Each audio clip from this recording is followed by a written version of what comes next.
Hello po, blessed afternoon o evening sa ating lahat at welcome po sa ating Real Life Issues Podcast. Before we proceed, let us praise the Lord and worship the Lord through this song, Love Will Be Our Home. Yan, awitin po natin itong awitin ito. Praise God, hallelujah.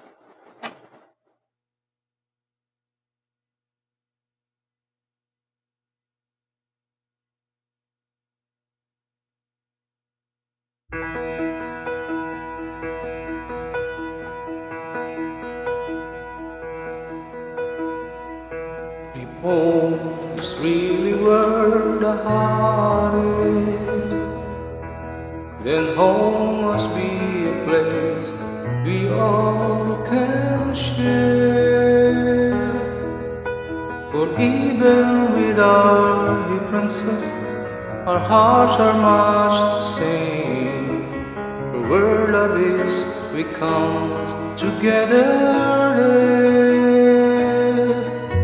Wherever there is laughter ringing, someone smiling, someone dreaming, we can live together there.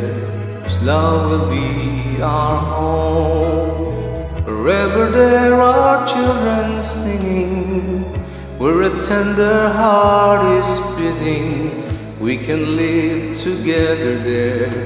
'Cause love will be our home.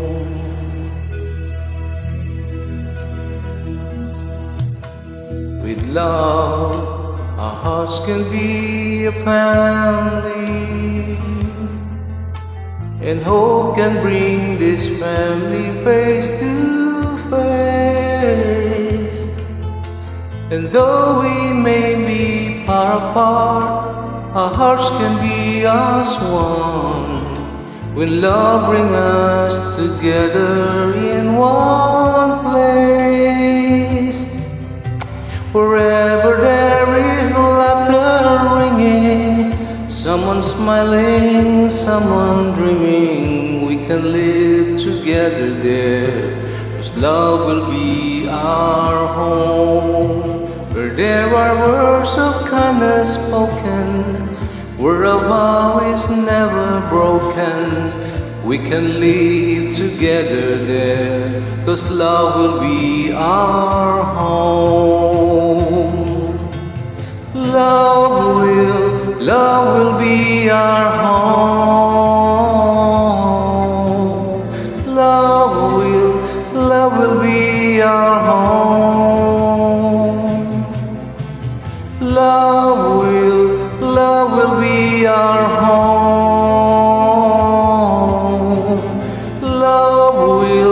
Love will be our home.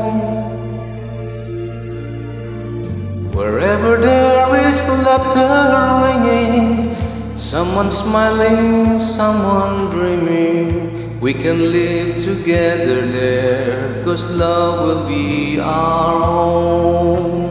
Wherever there are children singing, where a tender heart is beating, we can live together there. 'Cause love will be our home. Love will be our home. Love will be our home. Love will be our home. Love will be our home. Wherever there is laughter ringing, someone smiling, someone dreaming, we can live together there. 'Cause love will be our home. Love will be our home.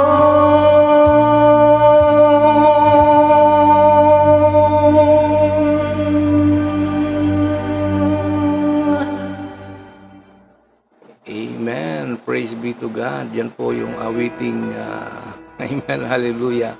Love will be our home. Yan. Purihin po ang Diyos na tayong muli, ngayong gabi, sama-samang muli, para po sa ating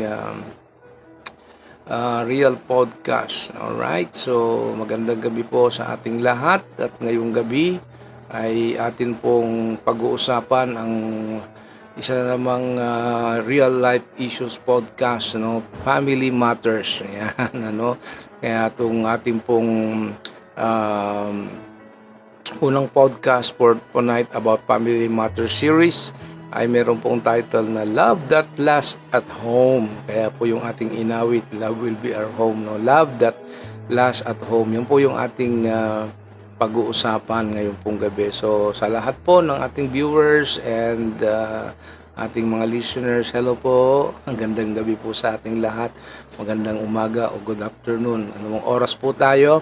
Ngayon pong gabi ay muli nating alamin natin itong Family Matters series, Love That Lasts at Home. So, alam niyo po ba, minsan madaling magmahal sa labas, sa kaibigan, sa simbahan, sa ministry. Pero po sa loob ng bahay, iba ang laban. Doon mo po makikita kung gaano katotoo ang pag-ibig natin. So, tingnan natin that love that lasts isn't perfect, it's patient. Yan po yung una. Love that lasts isn't perfect, it's patient. Sabi po sa 1 Corinthians 13:4, love is patient, love is kind. Pero po sa bahay, alam niyo yun, minsan kabaliktaran po ang lumalabas. Love is impatient, love is unkind. Minsan mas mabait po pa tayo sa strangers kaysa sa pamilya, di mo ba? Pero po ang tunay na pagmamahal na tumatagal po ay yung natututong maghintay, makinig at umintindi, kahit mahirap. Ang pag-ibig po na tumatagal, hindi po perpekto, totoo. Lahat tayo po ay may pagkukulang, may pagkakamali at may panahon na nasasaktan o nakakasakit tayo. Kaya kung ang batayan ng pag-ibig ay pagiging perpekto, hindi po ito tatagal, Real love doesn't mean there are no mistakes. It means you choose to stay, forgive and grow even when it's hard. Tama po. Sa example, in marriage, friendship or faith, love lasts not because people never fail, but because they keep choosing to love despite failure. Amen, So halimbawa, pagod ka sa trabaho, tapos may maliit na away sa bahay, at gusto mo sana tahimik lang, pero ang pinili mo magpatawad, magpasensya, magmahal pa rin. Yun po ang love that lasts. Alright? So love that lasts keeps believing. That's number 2. Love that lasts keeps believing. Sabi po sa 1 Corinthians 13:7, love believes all things, hopes all things. Ibig sabihin nito, ang tunay po na pag-ibig, naniniwala pa rin kahit mahirap maniwala. Sa pamilya, may mga panahon ng disappointment, tama po. Anak na nagkakamali, magulang na nasasaktan, asawa na nagkulang, pero po ang pag-ibig na galing po sa Diyos hindi agad sumusuko. It believes that God can still change hearts and heal wounds. Amen. Love doesn't deny the problem, all right? It declares the possibility. Ang totoong pag-ibig, hindi ito nagbubulag-bulagan sa problema. Pero po, naniniwala ito na may posibilidad, May pag-asa pa, hindi lang na nakikita ang sakit, kundi ang kayang baguhin po ng Diyos, Ang pag-ibig po na tumatagal ay yung hindi agad sumusuko sa pag-asa, Kahit mahirap na, kahit parang walang kasiguruhan, patuloy pa rin po na naniniwala. Amen? Patuloy pa rin po na naniniwala na ang pag-ibig po ay pwedeng mangyari. Patuloy pa rin naniniwala sa kabutihan ng Diyos, sa pagbabago ng tao, at sa posibilidad ng restoration. Hindi ito bulag na pag-ibig, pero ito po ay may pananampalataya, faith na nagsasabing God can still work here. Amen? So example, kahit pa ulit-ulit kayo nagkakamali sa relasyon, yung love na, alam niyo yung galing sa Diyos, hindi agad sumusuko. Sinasabi niya, may pag-asa pa habang may Diyos, may paraan. Amen? A love that lasts doesn't give up. It keeps believing that God can still turn things around. Yung ibig sabihin, no? Number 3, love that lasts endures with God. No? Love that lasts endures with God. Ibig po sabihin po, ito po ang sekreto, no? Ang pag-ibig na tumatagal sa bahay o sa tahanan ay yung may Diyos sa gitna. No? Kasi kahit gaano natin pilitin, kulang ang human love, pero pag si Lord ang center, no? My grace to forgive, my strength to stay, my hope to rebuild.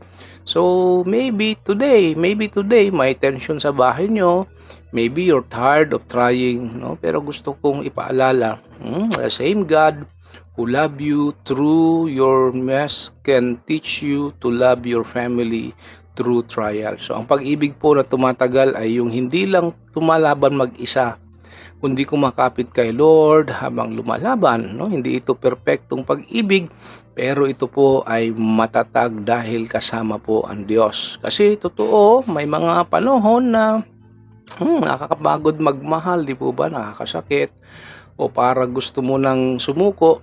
Pero ang love that lasts ay hindi umaasa po sa sariling lakas, kundi sa grace ni God para magpatawad, magtiwala, at magpatuloy sa relasyon, pamilya, o kahit sa ministry. Kapag kasama mo si Lord, kahit may bagyo ng problema, hindi basta-basta bumibitaw ang puso mo. Kasi alam mong siya ang nagtataguyod ng pag-ibig mo. Amen? Love that lasts doesn't just survive. It endures because God is one holding it together. Amen? So, love that lasts at home. No? May isang mag-asawa, halimbawa na higit 40 years nang magkasama, marami na silang pinagdaanan for 40 years ng pagsasama nila. Hirap sa buhay, pagkakasakit, tampuhan, at may mga panahong parang gusto nang sumuko. Pero sa bawat pagsubok, no, lagi nilang sinasabing pag-pray muna natin ito. Ilang beses tinanong sila ng apo nila, Lolo, Lola, paano nyo po nagawang magtagal ng ganitong katagal? Ngumiti ang lolo at lola at sabi, nung panahon namin, kapag may nasira, hindi agad tinatapon, inaayos. Dagdag pa ng lola,